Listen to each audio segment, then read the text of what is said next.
À la veille de la Première Guerre, il y a environ 2 millions d'Arméniens, 2 millions de Grecs, environ 600 000 Syriaques des différentes confessions qui vivent dans l'Empire ottoman. Si on prend les frontières de la Turquie contemporaine, à l'époque, dans ces frontières, on compte au total 13 millions d'habitants, donc environ presque 5 millions de chrétiens des différentes confessions que j'ai évoquées. La situation des chrétiens en Turquie remonte à plus de 2000 ans déjà. C'est une terre qui est un des berceaux du christianisme. Il ne faut pas oublier le rôle d'Antioche, par exemple, ou des Saint-Paul, ou les premiers évêques de la ville, desquels se réclame aujourd'hui l'Église syriaque orthodoxe comme l'Église syriaque catholique. Les chrétiens dans l'Empire ottoman, ils ont un statut de groupe dominé.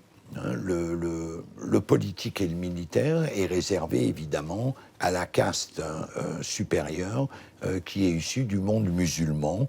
Ils peuvent être turcs, albanais, arabes, etc., mais principalement turcs. Les chrétiens, donc, groupe dominé, on les a renvoyés vers des fonctions de production et d'échange, de commerce, d'artisanat. Et à la veille de la Première Guerre, on observe que 80% du commerce et de l'industrie est aux mains dans les parties ouest de l'Asie mineure de population grecque et dans les parties est, à 80% aux mains donc d'entrepreneurs ou de commerçants arméniens. Il y a une prospérité qui s'est développée au sein de ces populations chrétiennes qui ont engendré clairement l'envie des voisins. Le poids politique des Assyro-Chaldéens syriaques était minime. C'était une population essentiellement rurale et pastorale.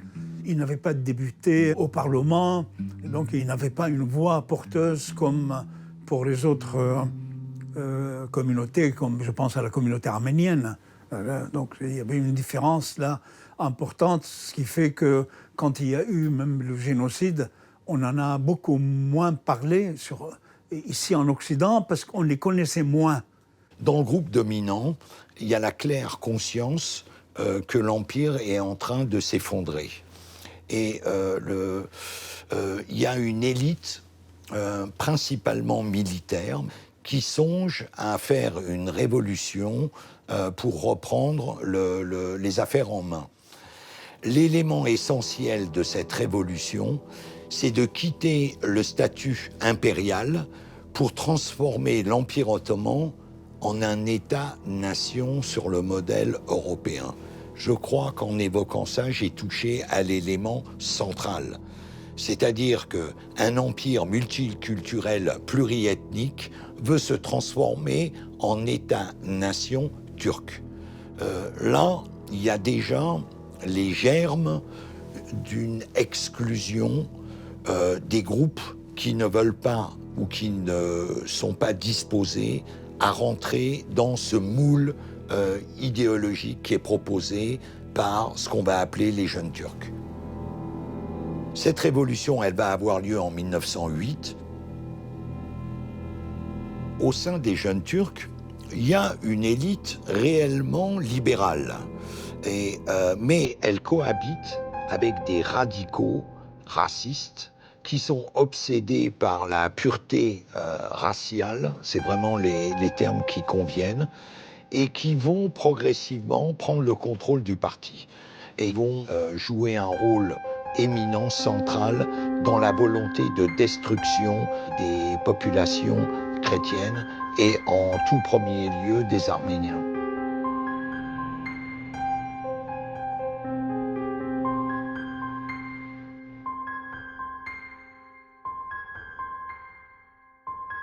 On est passé de l'ottomanisme au panturquisme, c'est-à-dire de regarder du côté du Caucase et d'aller au-delà du Caucase, vers les steppes de l'Asie centrale et vers l'Azerbaïdjan persan, en caressant le rêve de ce qu'on appelait le pantouranisme, une unité des populations turques. Et cette politique a été accompagnée désormais d'une méfiance à l'égard des communautés chrétiennes, arméniennes comme syriaques, comme assyriennes et chaldéennes. Donc c'est à partir de ce moment que la politique est une politique nationaliste turque, utilisant l'islam en sa faveur, l'instrumentalisant en même temps, qu'une organisation a été créée qu'on appelle l'organisation spéciale Tashkilat-e Mahsousi en août 1914. En fait, le 14 novembre 1914, quelques jours après le début, le déclenchement de la Première Guerre, il y a un appel au djihad. Et on a une photo, on voit le Cheikh-ul Islam, qui est membre du comité central jeune turc, c'est un laïc, hein. Enfin, on l'a mis à la tête, et il lance le djihad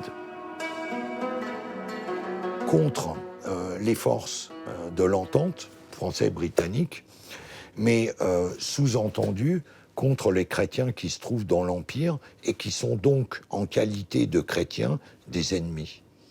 La religion a toujours été un instrument politique, un instrument...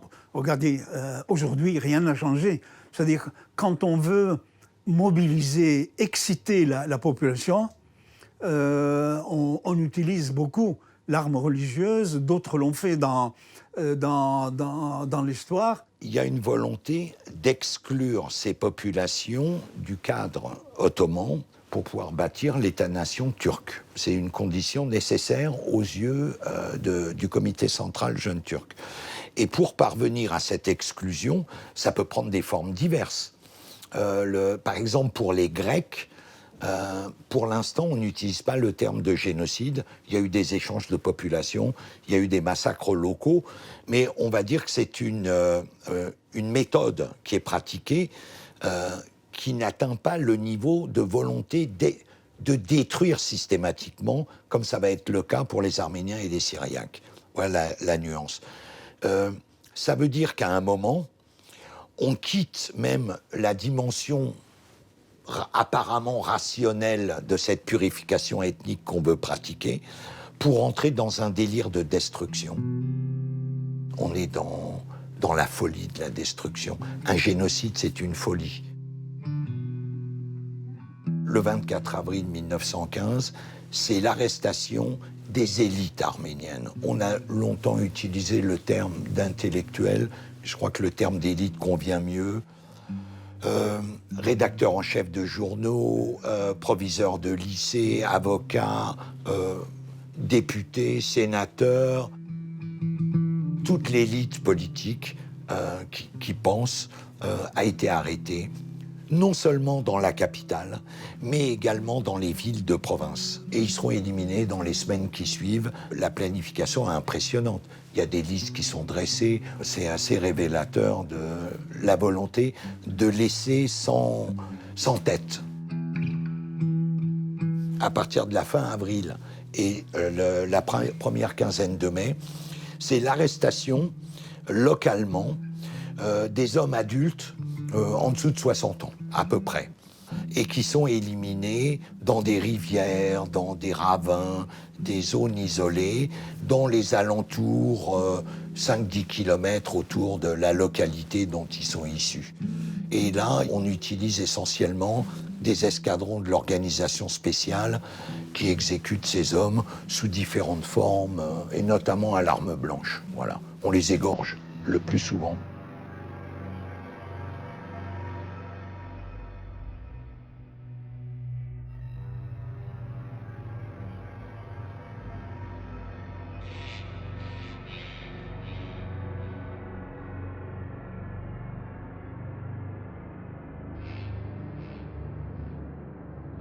À partir de la mi-mai, c'est le tour des femmes, des enfants, 1 50 000 personnes qui sont déportées à pied, pour l'essentiel, vers les déserts de Syrie et de Mésopotamie.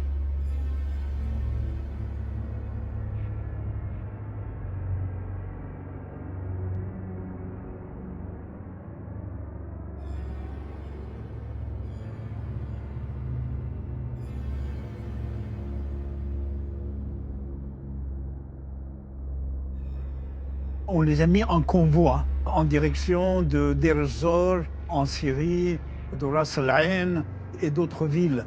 Or, sur ces convois, le consul d'Italie, Gorrini, dit en 1915, c'était des massacres déguisés, puisque la moitié de la population est morte sur les routes, elle est morte d'inanition, elle est morte ou massacrée, des femmes qui ont été violées, les belles filles qui ont été enlevées et intégrées dans des harems kurdes ou turcs. Donc les conversions à l'islam ont été assez nombreuses. La preuve en est, aujourd'hui, il y a des gens en Turquie qui disent nous appartenons, nous ne sommes pas turcs d'origine, nous ne sommes pas musulmans, même s'ils ont été islamisés, nous sommes d'origine syriaque. Vous voyez, c'est des cas qui sont assez fréquents.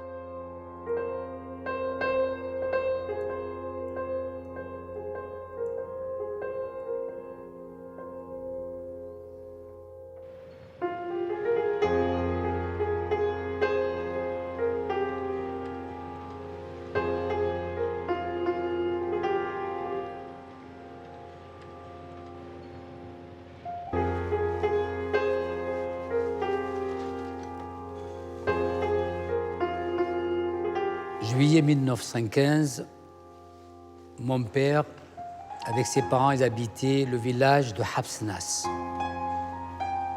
D'après son récit, ses écritures et ce qu'il m'a raconté, les musulmans, accompagnés des Kurdes, attaquent leur village. Ils tuent tout ce qui est devant eux. Femmes, enfants, vieillards, tous poignardés. Ils ont tué son père, sa mère et son oncle paternel.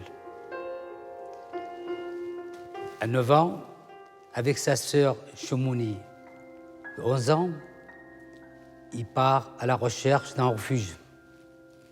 Où? Ils ne savent pas. Ils vont au premier village, d'Erzbino. Les gens, ils les refoulent. Vous êtes des chrétiens, vous n'avez rien à faire. Il passe à droite, à gauche. Finalement, il trouve une femme, qui s'appelle Kahla. Il lui dit, elle était du village. Il dit, venez, je vous amène, moi. Dès qu'ils sont arrivés devant le village, les gens commencent à hurler. Mon père, ils disent, c'est comme des loups lorsqu'ils voient des brebis. 2 hommes tiennent mon père, un par les épaules. Un, il prend le poignard à la poitrine pour le tuer. Mon père, il me disait, je dis c'est fini. Il dit, j'ai levé les yeux au ciel et j'ai dit, mort, sobiono hove. Seigneur, que ta volonté soit faite. Et j'entends crier, ne le tuez pas, ne le tuez pas. Et les 2 hommes se retournent, ils voient 2 gens courir, ils disent, notre maître, Al-Malla Mohammed El-Hadi, il nous a ordonné de ne pas tuer ce garçon. Ils disent, mais c'est un chrétien. Il dit, On le sait, mais notre maître, il insiste. Les 2 jeunes, il amène chez le Mullah Mohamed El Hadi, il accueille comme un fils parce qu'il n'avait pas d'enfant. Il est resté 3 mois chez lui. Donc, pour moi, mon père, il a été sauvé par ces 2 personnes ayant la même religion que les responsables de l'assassin de ses parents.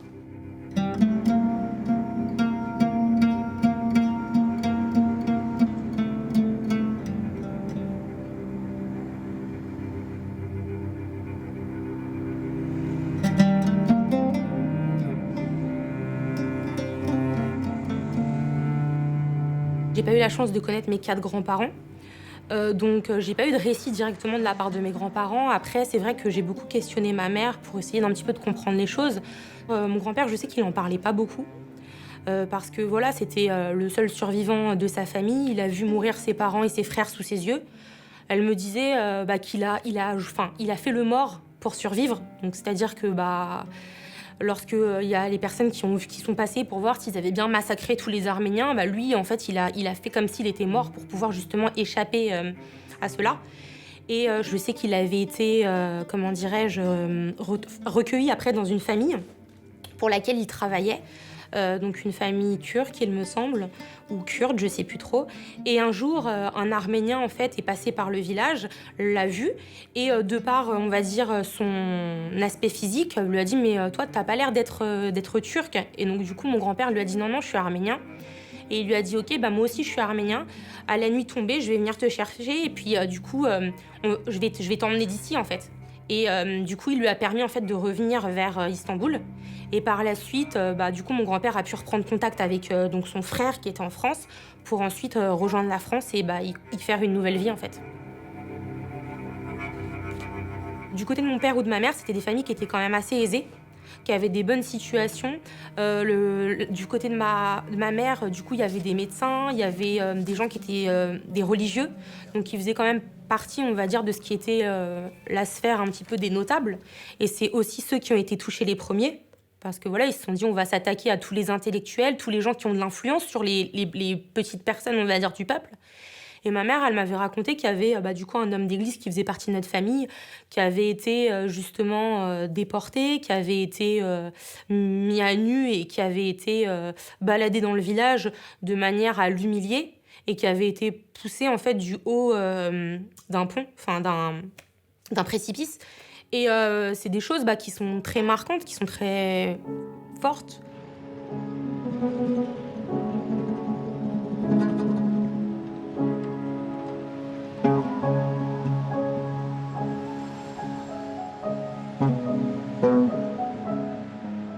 Pour décrire le génocide, tout ce que nous savons, ça a été raconté de père en fils et nos grands-parents qui nous ont raconté.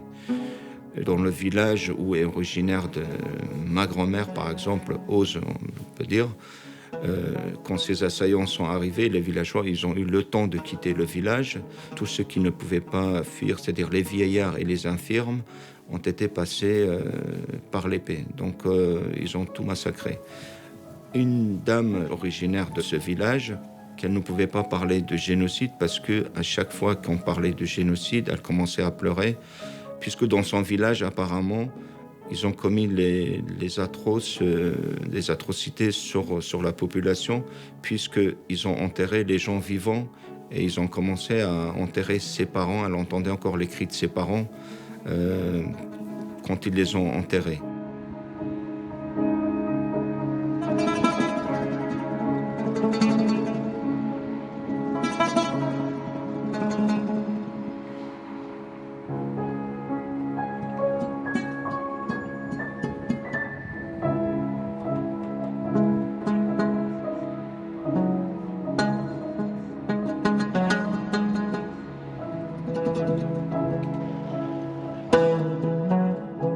Si la quasi-totalité des villages a été attaquée par les commandos de la mort, quelques-uns ont été préservés. Mais le prix de la vie sauve a dû être payé pendant des années. Je pense que dans cette région du sud-est de Turquie, Nous avons été les plus chanceux de toute la région, ces deux villages, que ce soit le nôtre ainsi que celui d'à côté, le village de Echi. Notamment quand ces assaillants sont arrivés dans notre village, et ils ont demandé, c'est marqué dans le Coran qu'il faut aller, qu'il faut les tuer, qu'il faut les massacrer et on va aller au paradis. Donc les tribus kurdes qui voulaient protéger les chrétiens, ils sont partis voir l'imam de ce village. Ils ont eu de la chance parce que dans ce village, il y avait un imam, un homme intellectuel très gentil qui ne voulait pas du mal à personne. Donc, il leur a répondu que c'était des mensonges. Rien de tout ça est marqué dans le Coran. Il leur a même dit, si vous voulez aller au paradis, vous ferez mieux de protéger ces chrétiens. Et je pense que son témoignage a joué beaucoup en faveur des chrétiens de ces deux villages et ils ont continué à les protéger. Et si vous connaissez la famille ici, c'est Maman Yosef, ça c'est Maman Hormez. Ça, c'est Dade Ketro et leurs enfants. Une fois qu'on a été sauvés par ces messieurs, ces descendants n'ont pas été aussi bienveillants envers les chrétiens que leurs parents. Donc, petit à petit, ils nous ont encerclés un peu dans le village. Il y a eu des agressions, il y a eu des viols sur les villageois. Les chrétiens étaient vus comme étant une race inférieure. C'était des esclaves plus ou moins économiques. Et donc, de jour en jour, ils nous ont poussés vers le départ.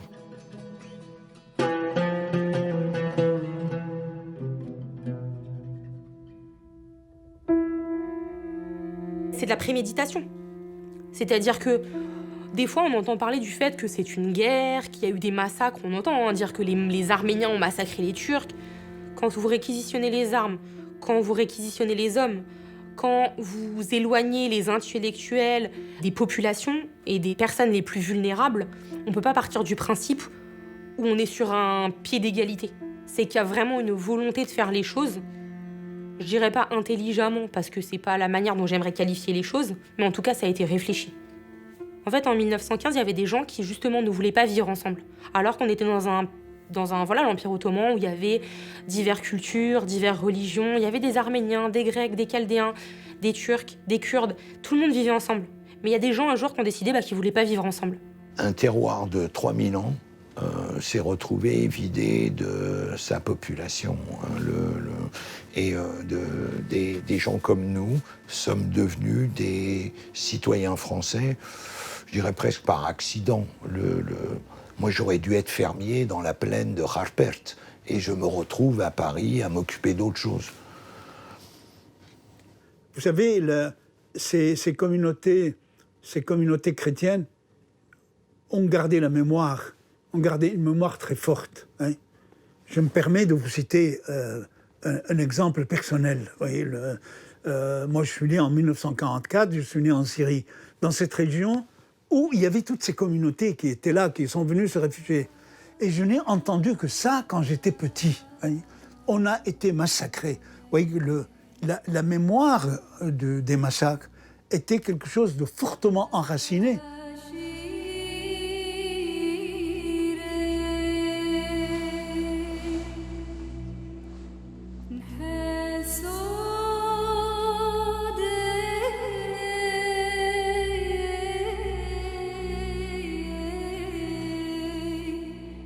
Mon père, il était un homme d'espérance. Pour eux, c'est des martyrs qui sont partis. Ses parents, ils sont morts comme des martyrs. Et on ne pensait jamais que les gens de nos villages viennent nous attaquer un jour. On vivait en harmonie. 2 jours au lendemain, tout a changé. C'est le voisin, après, qui vole la maison du chrétien. Des amis d'enfance. Ils s'entretuent après pour une religion.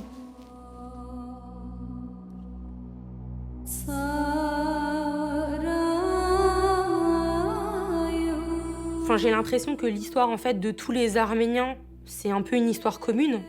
Donc, c'est-à-dire que notre histoire au sens large, je me l'approprie comme étant mon histoire et l'histoire de mes ancêtres. En fait, ma famille est très importante, mes origines également. Donc très rapidement, j'ai voulu faire un peu tout ce que les enfants aiment bien faire quand ils sont jeunes, c'est-à-dire les arbres généalogiques, les choses comme ça. Et moi, je me suis rendu compte que ça s'arrêtait très rapidement. C'est-à-dire que je m'arrêtais en fait au niveau de mes grands-parents. Et du coup, je me disais, je vais essayer de faire des recherches, enfin des questions qu'on se pose quand on est jeune. Puis faire des recherches, ça veut dire quoi en fait? C'est-à-dire que moi, ma famille, une génération avant mon père, c'était en Turquie. Juste avant ma mère, et même ma mère, c'était en Turquie. Et donc, qui dit Turquie, dit archives inexistantes. J'essaye de transmettre à mes enfants. Par exemple, ma fille, quand elle a fait son mémoire, elle a pris comme sujet les Assyro-Chaldéens. Et donc, elle a transmis aussi à son école ce qui s'était passé en 1915. Donc, pour moi, c'est primordial que les jeunes générations apprennent. Aujourd'hui, les Assyro-Chaldéens sont diplômés des grandes écoles en France et qui commencent à s'intéresser de plus en plus sur l'histoire de leurs parents, notamment ce qui s'était passé. Et c'est à eux aussi d'écrire cette histoire.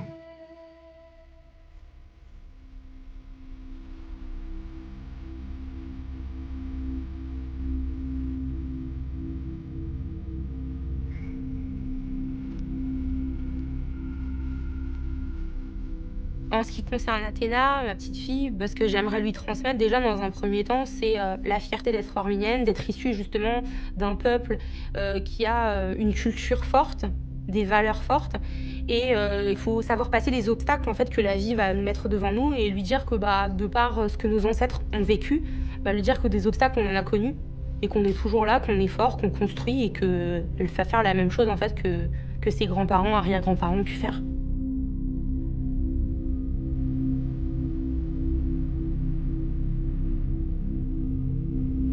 Moi, ma prière à Dieu aujourd'hui, ce serait que les responsables de ces génocides, leurs descendants, puissent demander pardon, ne serait-ce qu'un petit pardon. Je pense que ça soulagerait beaucoup nos souffrances et les souffrances des descendants de ces victimes. Nous espérons que cette stèle soit la dernière érigée pour la mémoire des victimes de génocide et qu'il n'y ait plus de génocide dans le monde, parce que nous estimons qu'aucun peuple n'a le droit d'être massacré, subir un génocide, que ce soit pour la couleur ou pour une ethnie ou pour sa religion.